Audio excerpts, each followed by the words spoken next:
Hello, my name is Andrew Bronsnick from Mandelbaum Barrett. I'm a member of the Central New Jersey Board, where I serve as the Lawyers for Israel co-chair, along with my friend Mark Ratner, who we will hear from in just a few minutes. On behalf of the Jewish National Fund Lawyers for Israel, I want to express our appreciation to each of you in our community for your continued support and commitment to the land and people of Israel.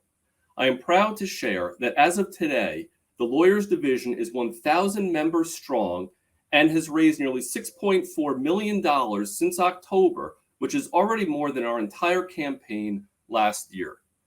While it's been a long time since we gathered together, I invite everyone to join us in Boston this November 4th through 6th for the Jewish National Fund USA National Conference. Together, myself included, we will gather to celebrate our successes and achievements and honor you as our partners.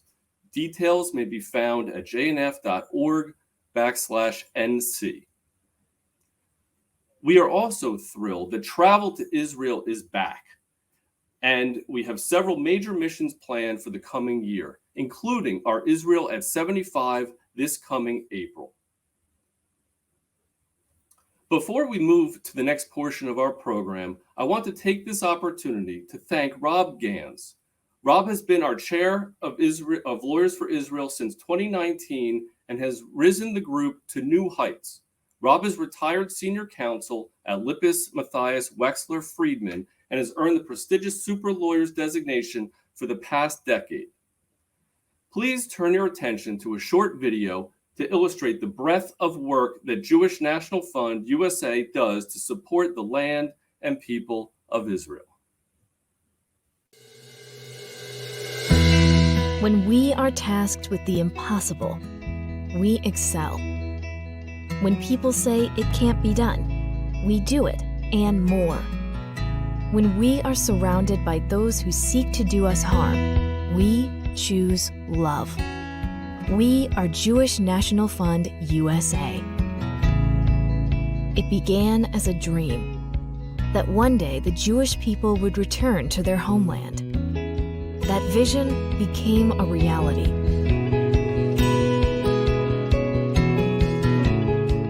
This is the land and people of Israel. This is Zionism. This is Jewish National Fund USA. It's time to write the next chapter in the Zionist story. Travel the country and you will see. It is happening. A renaissance in the desert. Coexistence in the Galilee. Ancient traditions in a modern land. Diversity. Inclusion. Employment. This is the land and people of Israel. This is Zionism. This is Jewish National Fund USA. Zionism is starting new communities on barren desert plains. It's growing vegetables where there is no rain. It's solving environmental problems, and it's sharing our expertise with the world.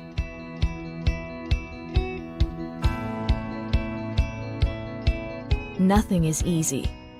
At times, our strength and resilience is put to the test. Yet we rise to the challenges and come back even stronger.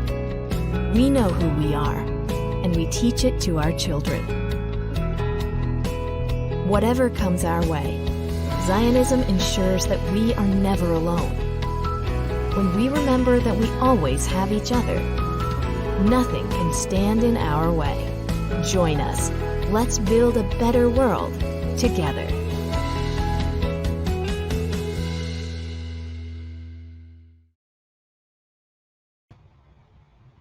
Hello, my name is Josh Offenhartz, and I am an attorney with Noller, Neberker, Carlson, and Halleck, as well as a Desert States board member and a proud lawyer for Israel. Thank you all again to all of our participants for taking time to join us for this very informative briefing on the fascinating subject of Holocaust restitution. As members of Lawyer for Israel, we have so much to be proud of and even more to accomplish. I want to thank you for your generous support of Jewish National Fund USA as a member of Lawyers for Israel Society. If you are not yet a member of Lawyers for Israel, please consider a donation of $1,000 or more to join this growing group of Israel-supporting lawyers. You may be aware of our referral directory, an online resource where you can refer and receive referrals to members that are part of our Lawyer for Israel network. This will enable you to upload your professional information as a referral source. I know from personal experience that this enabled me to connect with many attorneys from out of state and refer their work to our office and our work to them. You should receive a link via email following the program, and to be added to the directory is just one of the perks for joining our Lawyers for Israel Society. By now, you should have also received an email with further details for joining Lawyers for Israel. Your annual donation for the 2022 to 2023 campaign year, starting on October 1st, is greatly appreciated. And now I'd like to turn the program over to Mark Ratner, member of the Central New Jersey Board. Mark? Thank you, Josh. It's my pleasure and honor today to introduce our keynote speaker. It's no exaggeration to say that Howard Spiegler is one of the preeminent art law attorneys in the country. Over his long career, he has litigated some of the most important cases on behalf of heirs of Holocaust victims and others to recover stolen art and other cultural property. The case involving Egon Schiele's Portrait of Vali is only one of the landmark cases he participated in, and I'm sure we'll hear more about that case and others today. Howard has been widely recognized for his work by chambers and other lawyer peer rating organizations. Recently, he co-founded Kaye Spiegler, along with managing member Lawrence Kaye, to provide the highest level of service to clients in the art market in matters involving complex art litigation, dispute resolution, restitution issues, and general commercial art law. So without further ado, please welcome Howard Spiegler of Kaye Spiegler Art Law Attorneys. Howard, thank you so much for being here.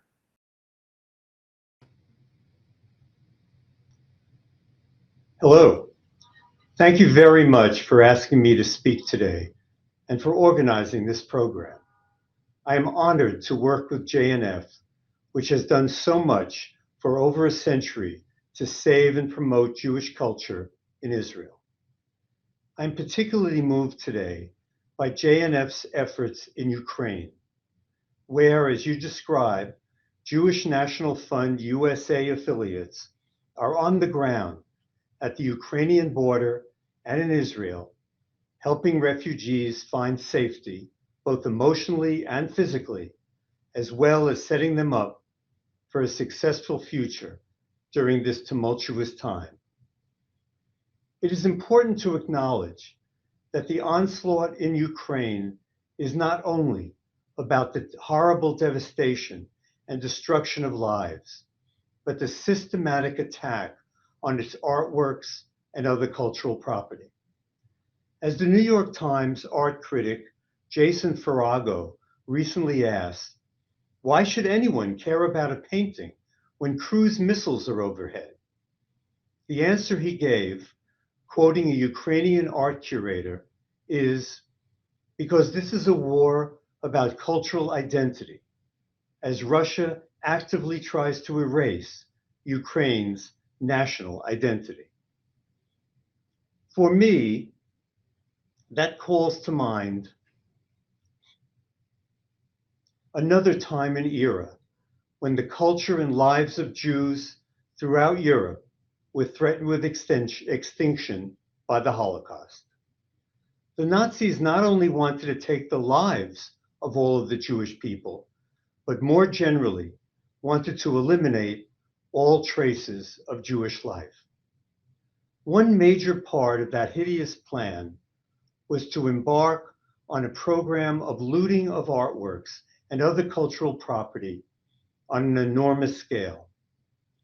I and my colleagues at our law firm are gratified to have had the opportunity to lead the fight to recover these looted artworks. I will discuss today the history of Nazi looting and one of the major cases we handled, including the fascinating story that this case revealed about the victims of Nazi looting. As you will see, this case and others like it were historic milestones in the worldwide struggle to return property to families who were victims of the Holocaust. The sheer volume of artwork stolen by the Nazis before and during World War II from both museums and private, mainly Jewish collections throughout Europe is staggering. This wholesale plunder was an official Nazi policy. Much of the looted art was destined to fill the Führer Museum that Hitler was planning to build in Linz, Austria. Some have said that Hitler was obsessed with art. Upon his rise to power in Germany, he set out to rid the nation of what he considered to be degenerate cultural influences that had helped to denigrate the pure Aryan culture of Germany. He blamed these influences on Jews, among others, and indeed his onslaught against so-called degenerate art went hand in hand with his violent displacement and murder of millions of Jews throughout Europe. Therefore, many of the Nazi seizures of art involved these degenerate works, which were essentially the non-representational or modern artworks that comprise some of the greatest works in European museums and collections. The great modern impressionists and expressionists like Picasso and Egon Schiele and Kandinsky and Klimt and scores of other famous artists. Hitler actually arranged a touring exhibition throughout Germany of these artworks before they disappeared from view, calling on German citizens to view and ridicule these works as not being worthy of being called artworks at all. Although the Nazis destroyed many of these works, they fortunately realized that although they found these works disgusting and degrading, many in the rest of the world considered them extremely exquisite and valuable. The Nazi regime therefore sold huge numbers of these works at auctions and galleries in Europe so that they could get hard currency to support the war effort. But other works were favored by the Nazis, like old masters and other representational works by those deemed to be of Germanic related heritage, like Rembrandt or Cranach. These, Hitler and Reich Marshal Hermann Göring, this Nazi leader second only to Hitler in the German government, actually competed for them as the Nazi forces confiscated these works en masse from museums and Jewish and other collections. In all, the Nazi art confiscation program is considered the greatest displacement of art in human history. The United States government has estimated that German forces and other Nazi agents before and during World War II seized or coerced the sale of 1/5 of all of the art that then existed throughout Europe. Let me repeat that. They seized or coerced the sale of 1/5 of all of the art that then existed throughout Europe. In total, approximately 250,000 pieces of art. When one adds books, manuscripts, and other cultural artifacts, the number of items of stolen property runs into the millions.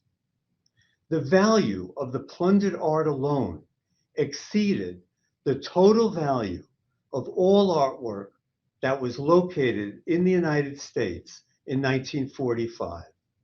Some $2.5 billion worth of art, or well over $20 billion using today's values. Eventually, as the tide of war drastically changed and the Allies stormed through Europe, they recovered huge numbers of artworks looted by the Nazis.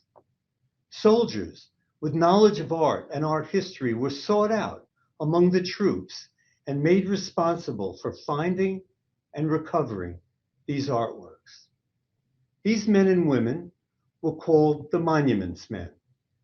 These troops were incredibly courageous as they sought to protect and preserve the culture of Europe as hostilities still raged. General Eisenhower and other US officials selflessly decreed that these works were to be returned to their original countries rather than treated as spoils of war to be taken home by US troops, as so many conquering nations had done in previous wars going back centuries. After the war, the Allied troops began the enormous task of sorting these millions of pieces of art, cultural artifacts, and other items. These works were dispersed across Europe, often far from their countries of origin. While some collections were found intact, the contents of many others were scattered in warehouses or buried in rubble, mines, or bombed out churches.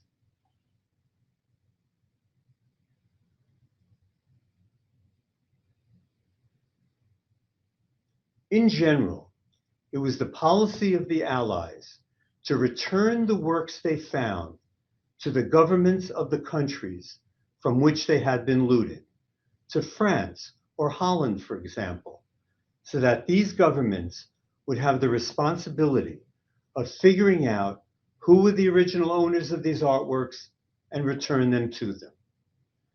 There was little desire on the part of US troops to set up a system of restitution themselves, since once hostilities were over, they wanted to end their engagement in Europe. But even though the governments who received these works generally set up post-war restitution commissions and agencies to consider claims by the victims of the Nazi onslaught, they often turned a cold and bureaucratic eye on such claims, and many works ended up as the property of these governments themselves. Also, during the war, several French, Swiss, and German dealers and art galleries collaborated with the Nazis to sell many so-called degenerate artworks, reaping enormous profits.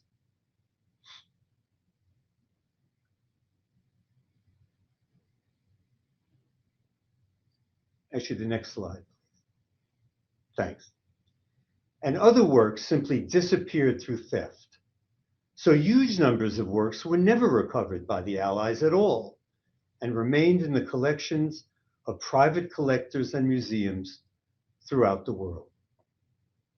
The families of the victims of these massive thefts, however, often did not pursue their claims, especially once they were rebuffed after the war by their own governments, or they did not or could not take on the enormous task of trying to find the works that were lost and never recovered by the Allies. In many cases, these families, or what was left of them after the mass Nazi murders, had only survival on their minds after the war, and were not about to even consider trying to locate property they lost to the Nazis. And the next generation, as they matured years later, were often told by their fathers and mothers that no one wanted to talk about those terrible years, let alone actually research what might have happened to their family's property or where it might be located.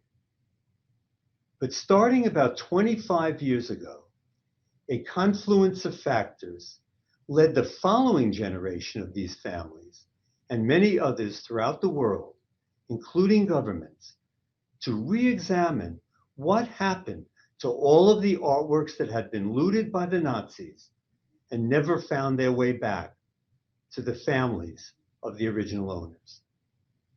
The Clinton administration, under the leadership of Stuart Eizenstat, who was then Undersecretary of State for Economic, Business, and Agricultural Affairs, led the way in urging governments around the world to seek ways to effectuate the policy of identifying art looted by the Nazis and returning it to their rightful owners.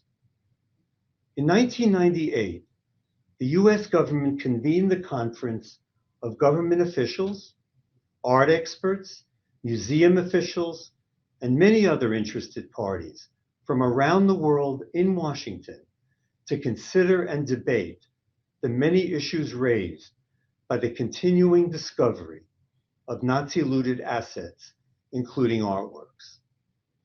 The conference promulgated 11 principles concerning Nazi-confiscated art, which were adopted by 44 nations. One principle states that pre-war owners and their heirs should be encouraged to come forward to make known their claims to art that was confiscated by the Nazis and not subsequently restituted. And another states that once they do so, steps should be taken expeditiously to achieve a just and fair solution. As a result of all this interest and concern, several European governments created brand new restitution commissions to re-examine claims by victims' families that had been or could have been brought after the war to recover looted artworks. These commissions often provided for waiver of any statutes of limitations that might otherwise have applied so that these claims could be considered on the merits. And museums all over the world, as well as governments with huge art collections of their own,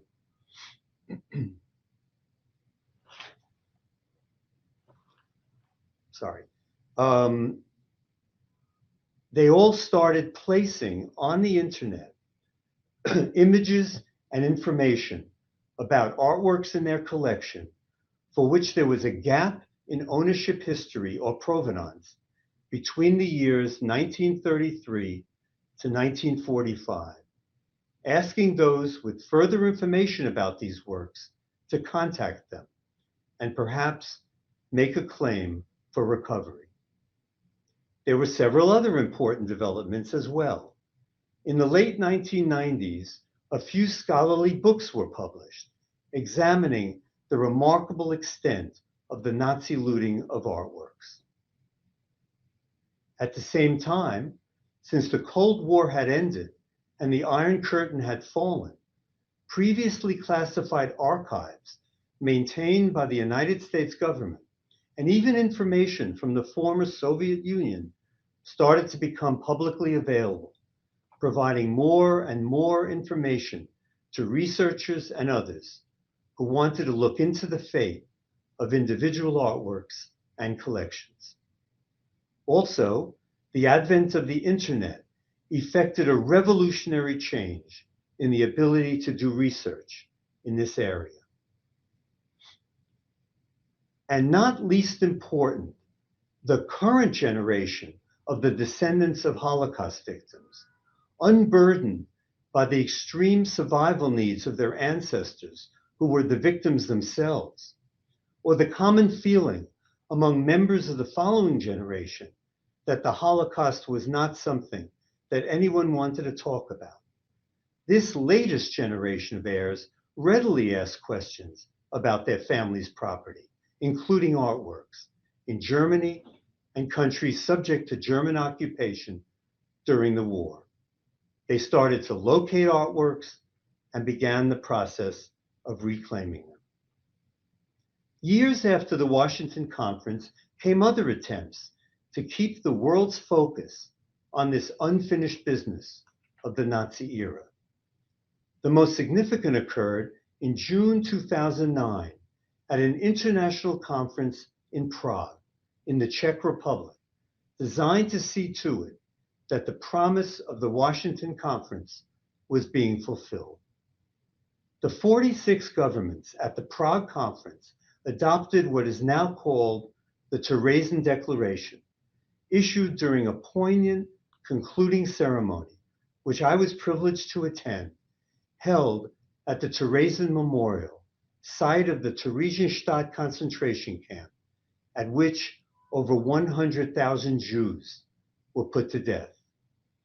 Importantly, the declaration recognized the many ways by which artworks were lost by their owners during the Nazi era, including theft, coercion, and confiscation, as well as by forced sales and sales made under duress, and endorsed the principle that everyone should make certain that claims to recover Nazi-looted art are resolved based on the facts and merits of the claims. That is, not barred by technical defenses like the statute of limitations. Turning now to a major case that we handled, I would like to transport you to a different place and time. Amsterdam, in the Netherlands, in the 1930s. Jacques Houtstikker, a Dutch Jew, was the most famous art dealer in the Netherlands, and his collection of old master artworks was known throughout Europe.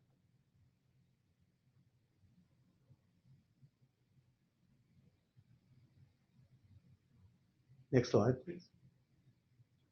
And as a result of his excellent eye for valuable art, he was quite wealthy. He owned a villa on the Amstel River called Oestermeer and a beautiful castle Nijenrode on the banks of the River Vecht. Jacques would regularly have soirees at his homes, to which he would invite collectors and members of Dutch society. He would provide entertainment from the arts community. At one of these elegant gatherings, he invited the beautiful Austrian singer Desiree van Halben to entertain his guests. Desi, as she was known, was from an aristocratic family from Vienna and the daughter of a famous opera singer. From all accounts, when Jacques met Desi, it was love at first sight, and they married in 1937. They now share the beautiful life of Netherlands high society, while Jacques continued to amass a remarkable collection of artworks and became one of the most important art dealers in Europe. But in the late 1930s,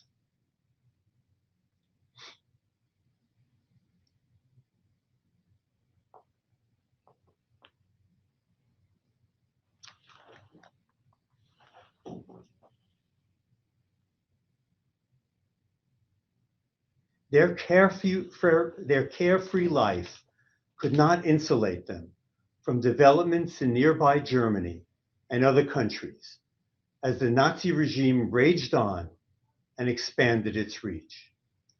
Desi started to receive letters from friends trapped in Austria who begged her to help them escape to the Netherlands. Jacques, around 40 years old at the time, took steps to protect himself and his family, which now included a young baby son, Ido.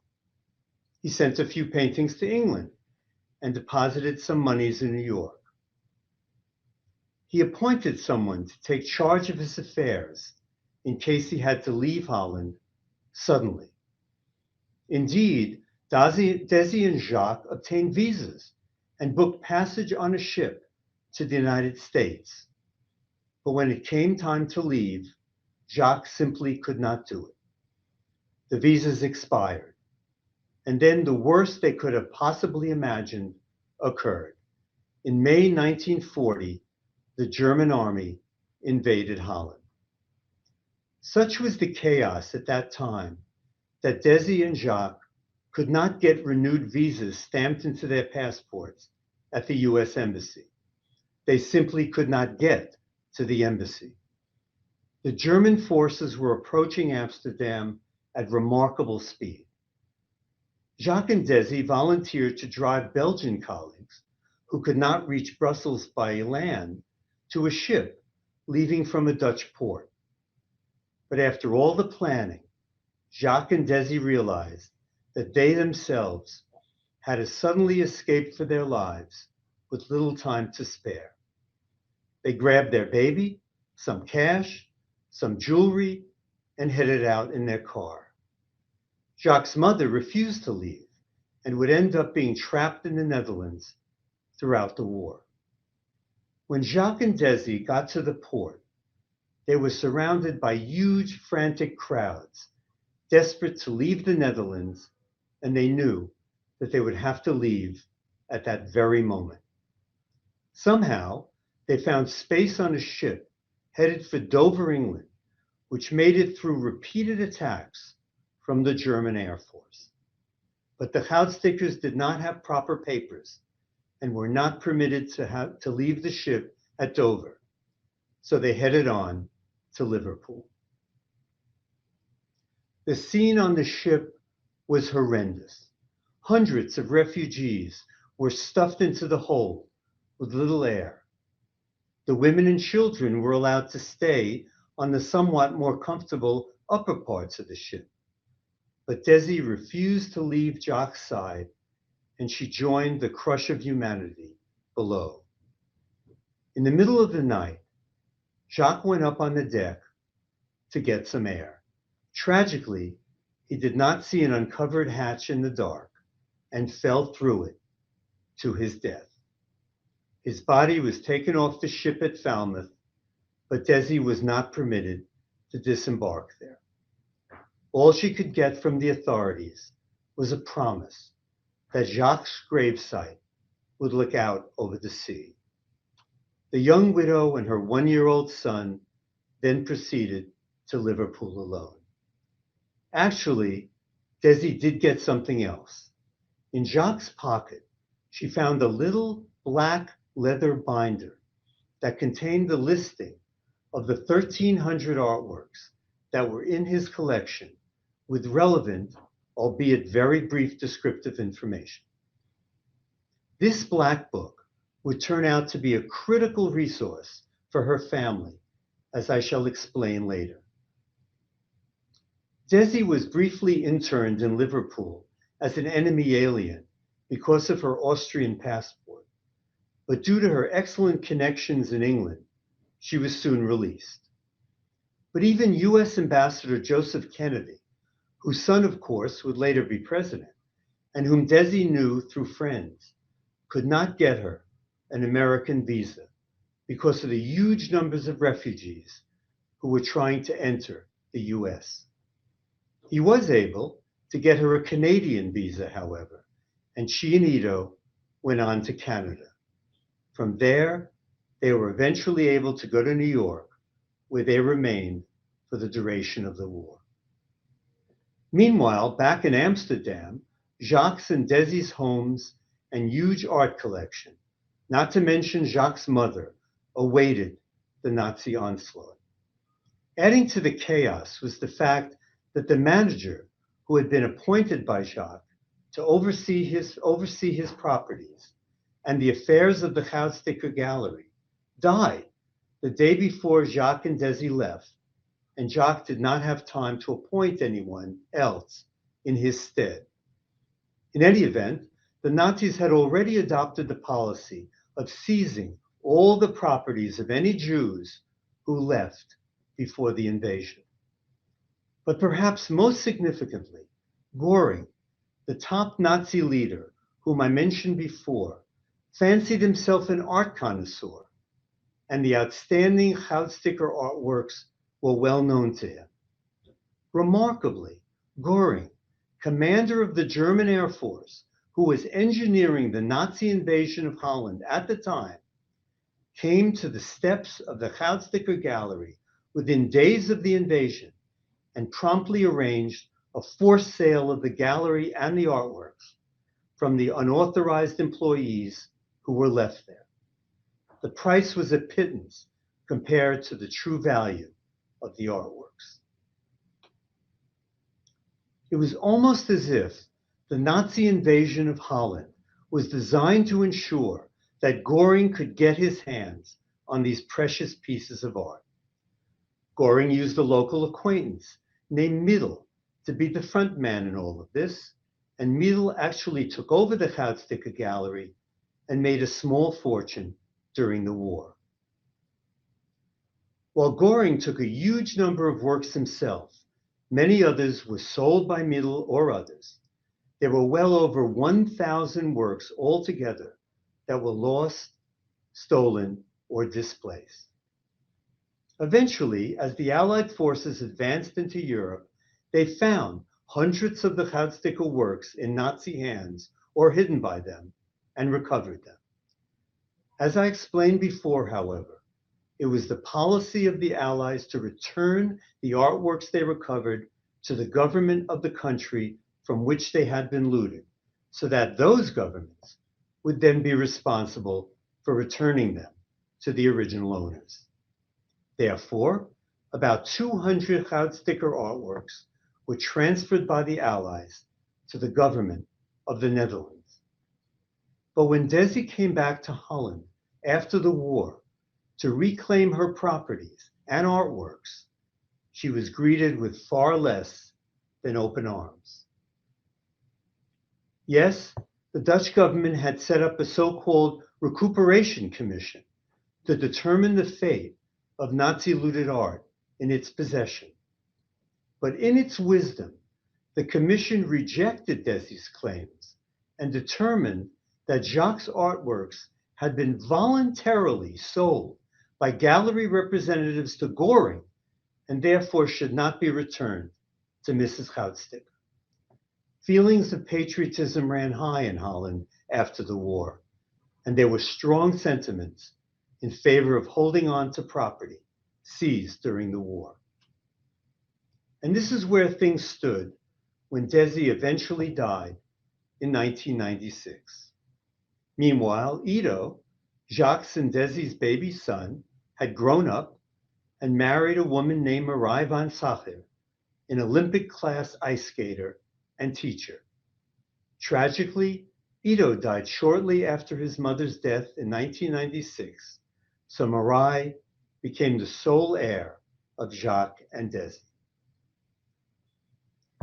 But Ido and Desi had told Marie very little about the fate of the artworks in the Goudstikke Gallery during the war. Again, as I noted, it was not uncommon for families to want to avoid discussions about the horrors of the wartime years. But with the huge amount of attention that was being focused on Nazi looting art throughout the world, as a backdrop, a Dutch journalist, Peter den Hollander, who had been researching post-war Dutch restitution policies, contacted Marie and revealed the saga to her. So she then resumed the fight that Desi had tried to start. She came to our firm to help her recover the approximately 1,000 works that had not been recovered by the Allies after the war, but had been sold or otherwise disseminated throughout the world.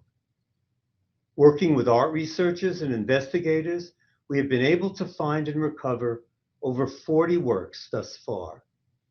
And the critical resource in all of this work, the little black book that Jacques carried with him, containing the names and descriptions of the 1,300 works that he owned at the time of his untimely death. Marie also began the arduous fight to reclaim the works in the possession of the Dutch government. After years of one disappointing decision by the Dutch courts after another, Holland formed one of those new restitution commissions, which I mentioned before, was designed to re-examine the art holdings of the Dutch government. With our assistance, Marie made her claim to the commission for the 200 works in the government's possession that had been taken by Göring and recovered by the Allies, but never returned to Desi after the war. In 2006, the Dutch Commission ruled that all of those works should be returned by the Dutch government to Jacques and Desi's sole heir, Marie van Sacher. A very happy ending indeed for the Goudstikke family. This slide also shows Marai's daughter, Charlene, with whom we worked very closely on the case. But of course, it is not an ending, as we continue to find artworks owned by Jacques all over the world and continue our efforts to recover them for Marai and her family.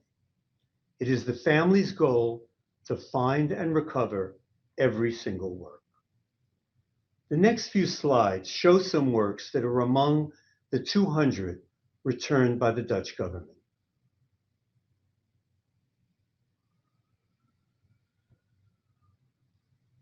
This last one is the earliest known painting of the New World by a European artist. I think it would be helpful at this point to talk a little about the law and to briefly address the fundamental legal principles that form the basis for the claims and defenses in most of the cases brought in the US to recover Nazi-looted art. Underlying any claim for the recovery of Nazi-looted art in the United States is a single fundamental rule that is at the core of all cultural property cases. No one, not even a good faith purchaser, can obtain good title to stolen property. This simple rule is accepted and applied as a basic tenet of the property law of the United States. Thus, the owner of stolen property always has the right to reclaim that property from anyone, unless barred by the statute of limitations or other defenses. But the statute of limitations is a significant issue, with each state's laws varying significantly. I can safely say that the statute of limitations or related doctrines like laches take up the bulk of time and effort in a huge number of restitution cases. But that may all now change quite drastically. In the waning days of the Obama administration, Congress passed and President Obama signed into law a sweeping new statute called the HERE Act, which stands for Holocaust Expropriated Art Recovery Act, that provides for a new federal statute of limitations in Nazi-looted art cases that overrides the more restrictive state laws in effect, making it much easier for claimants to bring their claims without being threatened with dismissal for waiting too long to do so. Essentially, the law provides for a 6-year statute of limitations that starts to run upon actual discovery by the claimant of the whereabouts of the artwork and the basis for a claim. Importantly, in the HERE Act, Congress expressly adopted as United States policy the principles expressed in the Washington Conference Principles on Nazi Confiscated Art and the Terezin Declaration. The essential tenet of that policy is that misappropriated artworks should be returned to their rightful owners, irrespective of technical defenses such as the statute of limitations and laches. Instead of recognizing this as an overriding principle in Nazi-looted art cases, however, several federal courts in the United States have apparently not gotten the message. Instead, some of these courts, including on the appellate level, seem to focus more on protecting important cultural institutions in the US and even in Europe from having to disgorge Nazi-looted art because too much time has passed or for other technical reasons, thereby disregarding all the work the State Department and many others have been doing since 1998. A case in point is Marai's claim against the Norton Simon Museum in Pasadena to recover 2 spectacular life-size paintings by Cranach the Elder entitled Adam and Eve. After 12 years of litigation, the Ninth Circuit Court of Appeals held that it should honor the post-war policies of the Netherlands that refused to return looted artworks to Desi Gaadsticker, even though the Dutch government itself repudiated those policies when it returned the 200 looted works it had in its possession. In so doing, the court seemed to abandon the Washington principles. Making matters even worse, the US Supreme Court then denied our request for review of that decision so that Marai can never recover these looted paintings. Putting aside these court decisions, what about the cultural institutions and other possessors of art misappropriated during the Nazi era? I submit that anyone in possession of such artworks should return them to the families of their original owners as long as the ownership history or provenance is clear. After all, is it appropriate to hide behind legal arguments while disregarding the ethical and moral issues raised by the circumstances surrounding the loss of these artworks?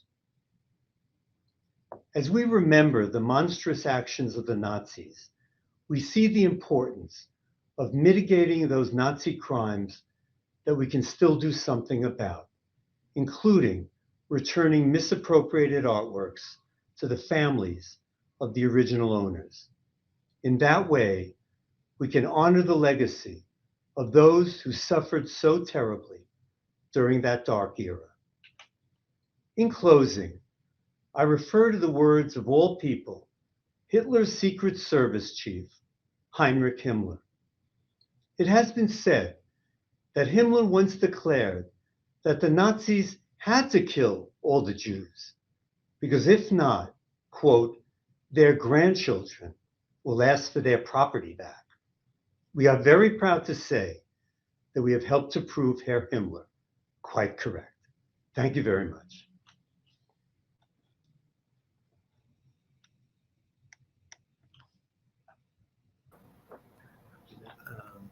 Thank you, Howard. I wanted to start with the Q&A and really talk about your firm's process about validating claims when a potential client comes to you. And, you know, Marai had a black book, which I'm sure proved to be incredibly helpful. I'm sure other families come to you with not so much information, maybe a photograph or some, you know, urban myth that they owned the art in the past. Talk about your firm's process in making sure that you're dealing with a valid claim. Well, Scott, you're right. We get many calls where someone says, I think my family lost some artwork in the war, but I have no idea where it is. And there's not much we can do about that. But we often ask families, as you mentioned, is there a photograph? Is there an insurance policy that they may have in the family for insuring the artwork? The Nazis also were very well known for keeping remarkably precise and extensive records of everything they seized. And inventories were recovered and appear in the archives of the US government and elsewhere, showing Nazi seizures of artwork. And if that matches with an artwork that our clients or potential clients may have, then we're starting on the road to recovery. But it's a very difficult process. You know, with photographs, it's interesting. We once had a case actually against the Israel Museum to recover a Degas drawing picturing 4 dancers. And the Black Book indeed has a drawing by Degas of 4 dancers. Unfortunately, though, Degas had 2 drawings called 4 dancers. And correctly, the Israel Museum says, how do we know that your client lost the one that we have? And we, using researchers, found that the photography studio that Jacques had used actually had a photo of the Degas drawing. And we showed that to the museum, and it exactly matched the drawing that the museum had. And they quickly returned the work to us. So there are some very interesting stories, but the key thing is to find something that will allow the family to show that they actually own the work that they're seeking to recover. So I want to talk about different types of defendants you may encounter. I'm sure there's museums, universities, private owners. As the plaintiff's lawyer, is there a certain type of defendant you would prefer that's more willing to discuss these issues or resolve them? Or is it, I'm sure it comes in various shapes and sizes that way. That's right. I wish there were certain categories of possessors of art who we feel would automatically return them if we made a claim and shows that the provenance indicates that our client had indeed owned it. But that's not the case. It really varies. Museums are certainly not above following the counsel of their lawyers, who said, you don't have to return this. The statute of limitations has expired, for example, or the act of state doctrine applies, or there's some other technical defense that we can prevail on if this should go to court. And they even say you owe it to your public to keep these artworks in the museum because you have them as part of the public trust, which of course we find not to be a very convincing argument, certainly not for victims of the Holocaust. So it does vary. I mean, universities, sometimes will have a higher calling, as it were, and feel that they should return these works. And certainly some museums do as well. There's one difference between defendants that are located in the United States and those that are located in Europe. Most museums in Europe are owned by the government. And the governments in many countries have set up commissions. Often they're advisory commissions, but claimants and potential defendants can submit their claims to the commission for them to advise on whether the commission thinks that the work has been adequately proven to have been owned by a Holocaust victim and should be returned. Since the commission is run by the government and the museums are run by the government, there's usually a lot of cooperation in the governments to at least participate in this process. And if the government recommends they return it, often they will. In the United States, most museums are privately owned. There's no commission, and we end up with a lawsuit. And therefore, as a general rule, it's sometimes much harder to get works back from museums in the United States than museums in Europe, for example. And is it always a zero-sum game? I mean, a judge has to rule there's only one owner of this art, and someone wins and someone loses. Absent a ruling like that, is there ever a creative negotiation or settlement where the parties can either share it, or can you just talk about some strategies you might have with, I'm sure maybe some of your clients may not necessarily need to possess it, but they just want to make sure that their ownership is acknowledged? Absolutely. There are many creative ways to resolve these cases, and we participated in some and others have participated in others.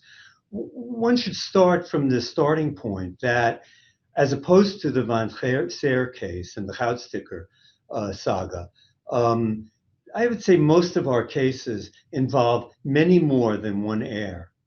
And, we have that conversation with our clients often in the beginning of the case and say, this case might be able to be settled ultimately, but it may mean not keeping the work and selling it and dividing up the proceeds, for example.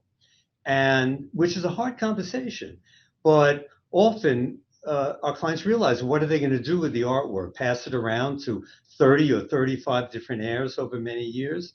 So that opens up the possibility of settlement often in these cases. And some possible resolutions are both sides agree to submit the artwork to an auction house to be sold and to divide up the proceeds in whatever way both sides agree, whether it's 60-40 or 50-50, one side or the other. And that's usually a hard-fought negotiation, but that's certainly one way to resolve the case. Another way is a plaintiff and defendant could agree that for 5 years the museum can continue to have it in its possession and show it on exhibition. And 5 years, at the end of those 5 years, it would be returned to the family to perhaps exhibit with it wherever they would like to do it, or not at all. So there are sharing possibilities.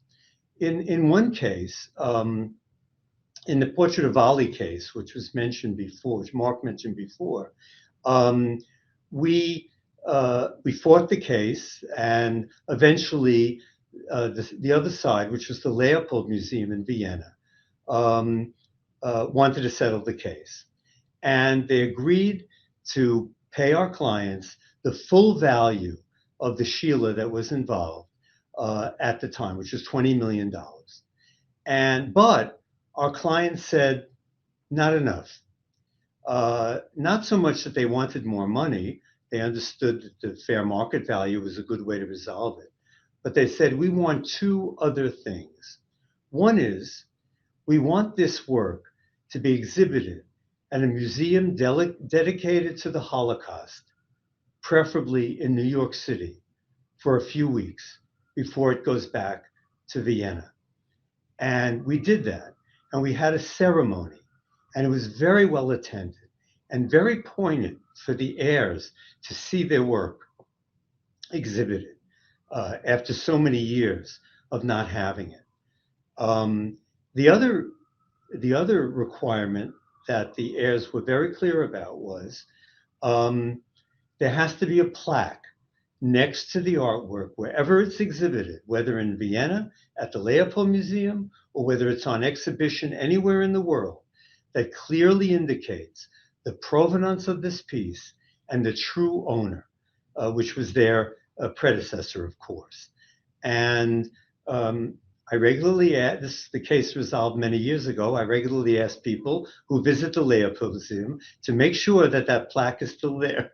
And so far it is. So, but this was, again, the loss of artwork or any property during the Holocaust brings up such emotional needs that need to be satisfied for these families.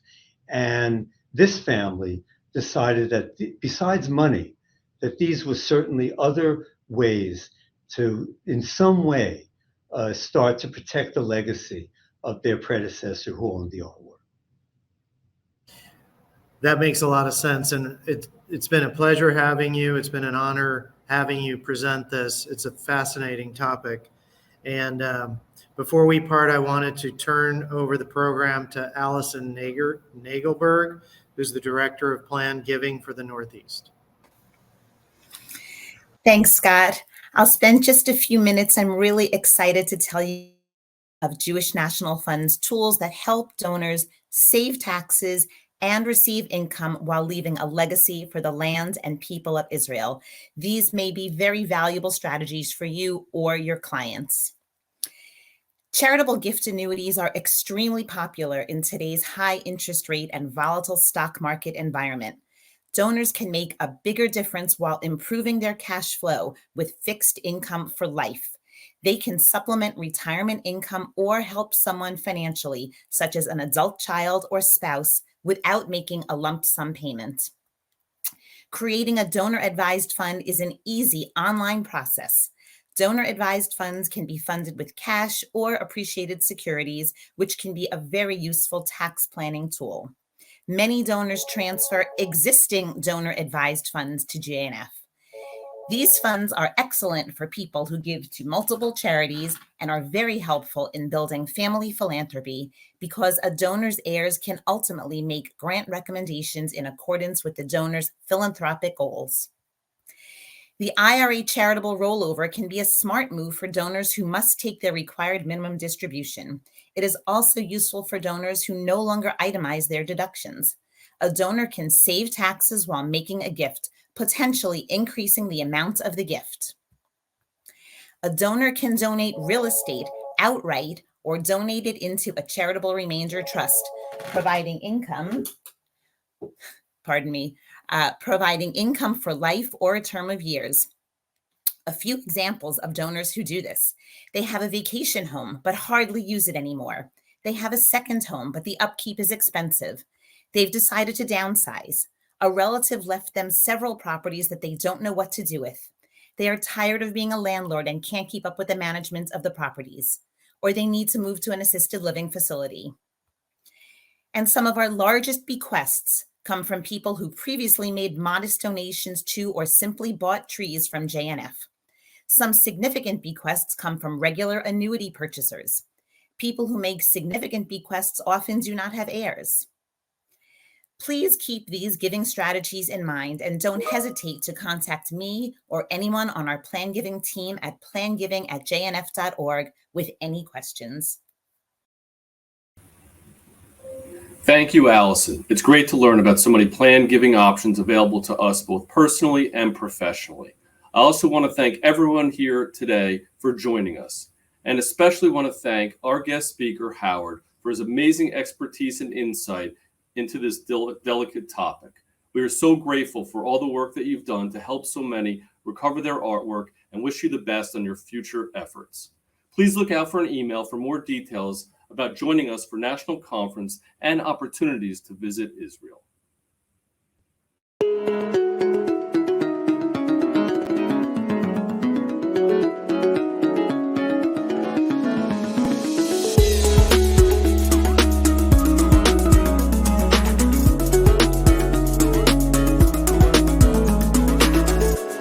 הגיע הרגע, הרי חיכית לי ואני תמיד חיכיתי לך,